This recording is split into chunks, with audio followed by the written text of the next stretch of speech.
Film शुरू होती है और हम थॉमस नाम के एक आदमी को देखते हैं जो घर आते ही ये खबर सुनता है कि उसकी बहन को अगवा कर लिया गया है। उसकी बहन अपने डैड के लिए एक खत भेजती है जिसमें लिखा था कि अगर वो उसे जिंदा देखना चाहती है तो एक आइलैंड आकर मुझे आजाद करने की कीमत अदा करनी होगी, वरना मुझे अगवा करने वाले लोग मार डालेंगे। तो अब थॉमस अपनी बहन को बचाने के लिए तैयार हो गया और अपना सफर शुरू करता है। ट्रेन से सफर के बाद वो समंदर के किनारे पहुंचता है जहाँ से उसे कश्ती के जरिए आइलैंड पर जाना था। कश्ती में चढ़ने से पहले थॉमस देखता है कि उसके पास जो टिकट है वो बाकी लोगों से अलग है। उसे ये चीज अजीब लगी, इसलिए वो चालाकी से अपनी टिकट एक दूसरे आदमी से बदल लेता है। जब वो कश्ती में चढ़ जाता है तो उसने देखा कि जिस आदमी से उसने टिकट बदला था उसके सामान पर क्रॉस का निशान लगा दिया गया है। फिर अगली सुबह उनकी कश्ती आइलैंड पर पहुंचती है। थॉमस देखता है कि उस टिकट वाले आदमी को कुछ लोग अपने साथ ले जा रहे हैं। आइलैंड पर नए आने वाले लोगों का वेलकम किया जाता है और हर किसी को एक खाली बोतल दे दी जाती है। थॉमस अपने कमरे में जाता है और वहाँ एक किताब देखता है जो इस आइलैंड के लीडर मेलकम ने लिखी होती है। मेलकम अपने आप को एंजल फरिश्ता कहता है जो यहाँ आकर बना था और खुद को आइलैंड का फादर समझता है। आइलैंड में रहने वाले अक्सर लोग वो हैं जो किसी न किसी जुर्म या किसी और वजह से गवर्नमेंट से भागकर यहाँ आकर छुप जाते हैं। अगली सुबह थॉमस आइलैंड की डॉक्टर से मिलता है जो मेलकम की ही बेटी है। वो देखता है कि कुछ लोग उसी आदमी को बंदी बनाकर ले जा रहे हैं और उसकी हालत भी बहुत खराब है। बाद में थॉमस चर्च चला जाता है जहाँ आइलैंड के सभी लोग मौजूद थे। यहाँ मेलकम अपने और अपने दो दोस्तों की कहानी सुनाता है कि किस तरह वो इस आइलैंड पर आकर रहने लगे, जिसके बाद ये पूरा आइलैंड आबाद हुआ। मेलकम कहता है कि मैं और मेरे दोस्त मुजरिम थे लेकिन हम जेल से भाग निकले और इस आइलैंड पर आकर रहने लगे और देखो हमारी जिंदगी कितनी खुशहाल है। वो बताता है कि इस आइलैंड की गॉडेस ने न सिर्फ हमें बचाया बल्कि मुझे एंजल के तौर पर चुन लिया। मेलकम आइलैंड के लोगों को यकीन दिलाता है कि यहाँ कोई टैक्स नहीं है, न पैसों का लेन देन, न ही कोई जेल लड़ी जाती है। यहाँ के लोग पूरी तरह से आजाद है। इसी टाइम चर्च के बाहर एक औरत गुजर रही होती है जिसे सिर्फ थॉमस देख लेता है, पर खैर कोई और इंसान उसे देख नहीं पा रहा था। मगर फिर मेलकम भी उस औरत को देखता है और फिर उसने थॉमस की तरफ देखा जो पहले से उस औरत को देख रहा था। दूसरी तरफ उस आदमी को जिसे उन्होंने पकड़ रखा था उसके सामान में उन्हें कोई पैसे नहीं मिलते और उन्हें समझ आता है कि हमने गलत आदमी को पकड़ लिया है। मेलकम के लोग समझ जाते हैं कि उस लड़की को जिसे हमने अगवा किया हुआ है, यानी थॉमस की बहन को, जो आदमी उसे लेने आया है वो हमसे यहीं पर छुपा हुआ है। जिस वजह से इन लोगों को गुस्सा आ गया और वो इस आदमी को मार देते हैं। मेलकम के एक दोस्त का बेटा और दूसरी दोस्त की बेटी एक दूसरे से प्यार करते थे लेकिन ये बात सबसे छुपा के रखते हैं वो लोग। एक में लड़के का नाम जेरेमी था। रात को थॉमस गांव में घूम रहा था। वो देखता है कि नए आने वाले लोग अपनी बॉटल्स में खून जमा कर रहे हैं। फिर थॉमस मेलकम के घर के बाहर जाकर देखता है कि मेलकम एक खुफिया रास्ते से अपने घर के नीचे बनी एक जगह पर जाता है जो दरअसल एक सुरंग है। फिर जब वो वापस आ रहा था तो जेरेमी और उसकी दोस्त को देख लेता है जो एक दूसरे को पसंद करती थी। इस टाइम वो दोनों साथ थे और थॉमस समझ जाता है कि इनके बीच कुछ चल रहा है। फिर थॉमस घर वापस आकर देखता है कि सबके दरवाजों के बाहर खून से भरी बॉटल्स रखी हुई हैं। फिर वो अपनी बोतल में दूसरी बोतल से खून डालकर अपने दरवाजे के बाहर रख देता है। जैसे वो अपने कमरे का दरवाजा खोलता है चाबी से उसका हाथ जख्मी हो गया और कुछ खून जमीन पर गिर जाता है। पर जब वो कमरे में चला गया तो उसी वक्त एक औरत आकर वो खून चाटना शुरू कर देती है जो काफी भयानक दिख रही थी। थॉमस फिर मेलकम की किताब का एक सफा फाड़कर गांव का नक्शा बनाता है उसके पीछे। इसके बाद हमें जंगल में दूर दराज एक घर दिखाया जाता है जिसके सामने से सुरंग की दूसरी साइड से मेलकम निकलकर बाहर आता है। इस घर और सुरंग के रास्ते की निगरानी एक बहुत ही डरावना आदमी कर रहा था जो मेलकम का सर्वेंट था और अब मेलकम घर के अंदर चला जाता है। अगली सुबह जेरेमी थॉमस को काम पर ले जाने आता है और उसका शुक्रिया अदा करता है कि उसने अब तक उनके रिश्ते के बारे में किसी को नहीं बताया। थॉमस जेरेमी से अपनी बहन के बारे में पूछता है। अब पहले तो जेरेमी कुछ नहीं बताता लेकिन जब थॉमस उसे मार पीट करके पूछता है तो जेरेमी बताना शुरू करता है। वो कहता है कि एक महीने पहले मेलकम और उसके दो साथी जिनमें मेरा बाप और मेलकम का दोस्त शामिल था वो तुम्हारी बहन को अगवा करके यहाँ लाए थे ताकि तुम्हारे बाप से तुम्हारी बहन को लौटाने के बदले ढेर सारे पैसे ले सके। अभी वो बताता है कि आइलैंड के लोगों का गुजर बसर मुश्किल हो रहा है, फसलें खराब हो रही है और जानवर भी बच्चे देना बंद कर चुके हैं। जिंदा रहने के लिए उन्हें खाने पीने का सामान बाहर से लेना पड़ेगा। इसीलिए मेलकम और उसके साथियों को पैसों की जरूरत है। इस वजह से उन्होंने ये सब किया वरना सब लोग भूख से मर जाएंगे। थॉमस जेरेमी से कहता है कि अगर वो चाहता है कि उनके प्यार के बारे में किसी को पता न चले तो उसे मेरी मदद करनी होगी, जिसके लिए जेरेमी मान जाता है। मेलकम सब नए लोगों को चर्च बुलाकर उनकी पहचान करना चाहता था ताकि वो इस आदमी को ढूंढ सके यानी थॉमस को जो अपनी बहन को बचाने आया है और उन्हें पैसे दे। अब मेलकम की किताब सबको जुबानी याद होना जरूरी थी, ये वहाँ का असूल था, इसलिए वो सबसे अपनी किताब के कुछ सफ़े सुनने लगता है। लेकिन इससे पहले थॉमस की बारी आती और वो पकड़ा जाता उससे पहले एक आदमी मेलकम पर हमला कर देता है। इसे मेलकम को मारने के लिए किंग ने भेजा था क्योंकि इस आइलैंड पर हुकूमत करने के लिए किंग मेलकम का दुश्मन बन चुका था। थॉमस मेलकम को उस आदमी से बचा लेता है लेकिन खुद भी जख्मी हो जाता है। अब हमला करने वाले आदमी को मार दिया जाता है और मेलकम थॉमस को अपनी डॉक्टर बेटी के पास लेकर आता है। यहाँ मेलकम थॉमस से वादा करता है कि मैं हमेशा तुम्हारा वफादार रहूंगा क्योंकि तुमने मेरी जान बचाई है। अब मेलकम और उसके दोनों दोस्त पूरी कोशिश कर रहे थे ताकि जल्द से जल्द उस आदमी को ढूंढ सके और उससे पैसे हासिल कर सके। रात को थॉमस की बहन को सबके सामने लाया जाता है और मेलकम ऐलान करता है कि ये लड़की एक एजेंट है जो फिल्म में भेजी है और इसके साथ उसका एक साथी भी इस गाँव में छुपा हुआ है। फिर मेलकम धमकी देता है कि अगर वो आदमी सामने नहीं आया तो इस लड़की को मार दिया जाएगा। अब हालांकि ये धमकी सुनकर थॉमस अंदर से डर गया था, वो फिर भी बाहर नहीं आता, इसीलिए उनका ये प्लान भी नाकाम हो जाता है। अगली सुबह थॉमस की बहन को जंजीरों से बांधा होता है और कुछ बच्चे उसे तंग कर रहे होते हैं। मेलकम की बेटी उसे खाना देने आती है और बच्चों को वहाँ से डांट कर भगा देती है। मेलकम और उसका साथी बातें करते हैं कि आज रात एक फेस्टिवल त्योहार रखेंगे, सब लोग जब इस फेस्टिवल में आएंगे तो हम उनके घर की तलाशी लेंगे, पैसे भी मिल जाएंगे और वो आदमी भी। रात को जब सब फेस्टिवल एंजॉय कर रहे होते हैं, थॉमस जेरेमी की मदद से मेलकम के घर की दीवार तोड़कर सुरंग में घुस जाता है। उधर मेलकम और उसका साथी जब तलाशी ले रही थी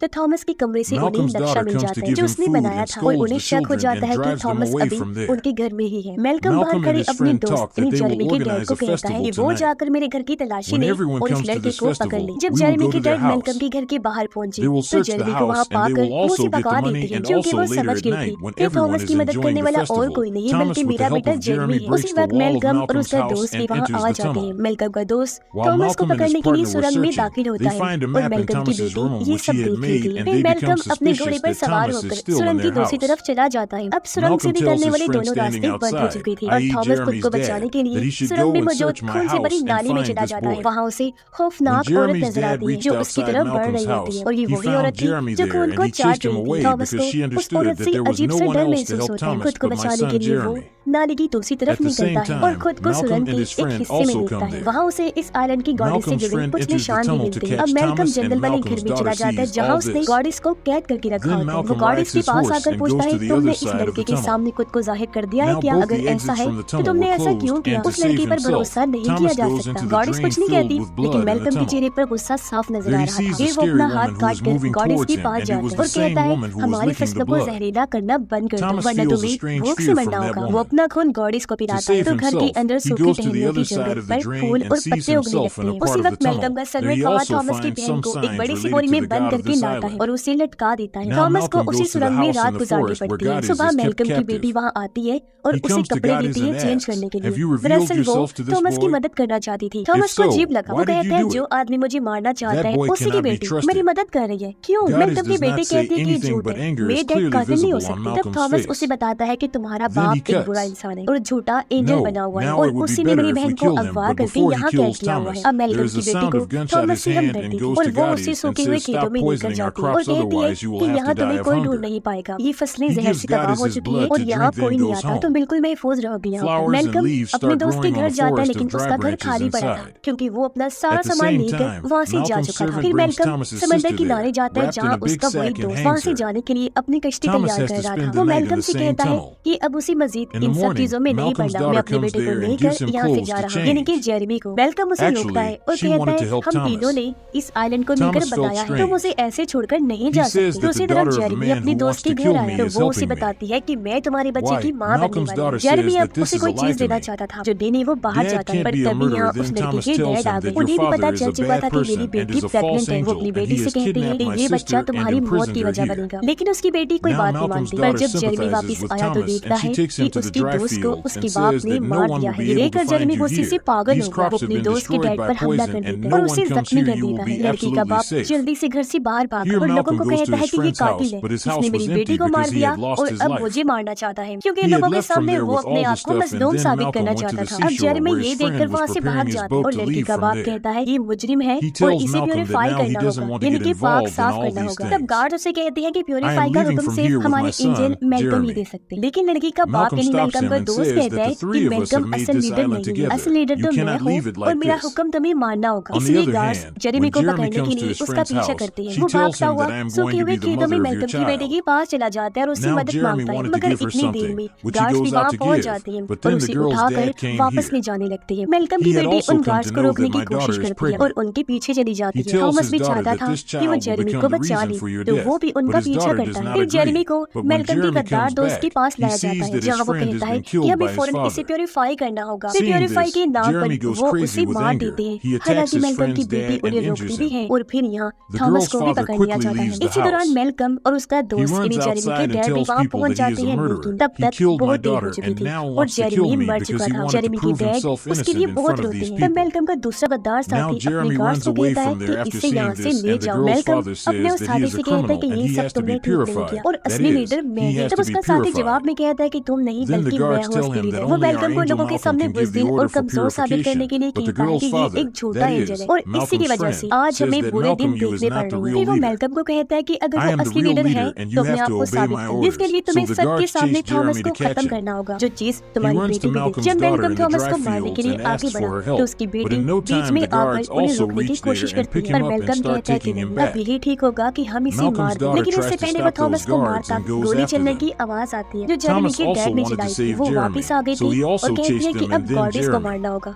जो कहने के बाद जंगल की तरफ भाग जाता है। थॉमस गार्ड्स पर हमला करके खुद को आजाद करवा लेता है और वो भी वहाँ से जंगल की तरफ भागता है। मेलकम और उसका साथी भी उसका पीछा करते हैं, जंगल में आने लगते हैं। जंगल में बने उस घर के पास आकर थॉमस देखता है कि मेलकम की उस ड्राउनी सर्वेंट जेरेमी के डैड को मार दिया है, लेकिन मरने से पहले वो थॉमस को कह देते हैं कि इस सब को आग लगाकर खत्म कर दो। और अब इससे पहले ड्राउना सर्वेंट थॉमस को देखता वो वहाँ बने एक बड़े से होल के जरिए घर के अंदर घुस जाता है। तब तक मेलकम और उसका साथी भी यहाँ आ गए थे। उसका साथी मेलकम के सर्वेंट को भी मारने की कोशिश करता है, लेकिन मेलकम उसे रोक देता है। तब गुस्से में वो मेलकम पर ही गोली चला देता है। गोली उसके कंधे पर लगी और वो सुरंग में जा गिरता है। अब उसके साथी को यह लगता है जैसे मेलकम मर चुका है। थॉमस चुपके से देखता है कि सर्वेंट जबरदस्ती गॉर्डिस को खून पिला रहा है। जैसे गॉर्डिस ने खून पिया सूखी टहनियां हरी भरी होने लगती है। तभी थॉमस को वहाँ अपनी बहन भी मिलती है, जिसे थॉमस बोरी से बाहर निकालता है। पर तभी यहाँ सर्वेंट आकर थॉमस के सर पर जोरदार हमला करता है, जिससे वो बेहोश हो गया। अब मेलकम का साथी अंदर आकर थॉमस की बहन को ले जाता है, जिसके बाद वो मेलकम के घर जाकर उसकी बेटी को भी गिरफ्तार कर लेता है। जब थॉमस को होश आया तो वो अपने आप को ग्राइंडर मशीन के साथ बंधा हुआ पाता है। अब इससे पहले मशीन उसे पीस के रख दी। खुशकिस्मती से उसकी रस्सी खुल गई और थॉमस आजाद हो जाता है। वो आजाद तो हो गया था, लेकिन उसका हाथ पूरी तरह जख्मी हो गया था। लेकिन किसी तरह वो ड्राउनी सर्वेंट को रस्सी से बांधकर ग्राइंडर मशीन में जबरदस्ती डालकर उसे मार देते हैं। फिर वो गॉर्डिस के पास जाते हैं, जो उसे कहते हैं कि तुम आ गई हो, मुझे तुम्हारा ही इंतजार। फिर गॉर्डिस उसका सर पकड़कर उसे वो सब दिखाती है जो मेलकम और उसकी दोनों दोस्तों ने यहाँ आकर किया था। उन्होंने गॉर्डिस को पकड़कर कैद कर लिया और उस पर बहुत जुल्म किया। फिर गॉर्डिस थॉमस को कहती है अब प्लीज इन सब चीजों से मुझे आजाद कर दो, मेरी जान छुड़वा दो। ये सुनकर थॉमस गॉर्डिस को आग लगा देता है और वो जलकर खत्म हो जाती है। ऐसा होते ही गांव के घरों में भी आग भड़क उठती और सब कुछ जलकर खत्म हो जाता है। अपनी जान बचाने के लिए लोग गांव से निकलकर कश्तियों की तरफ जाने लगते हैं। मेलकम भी बच गया था और वो भी वहाँ से निकलने लगता है। उधर मेलकम के साथी ने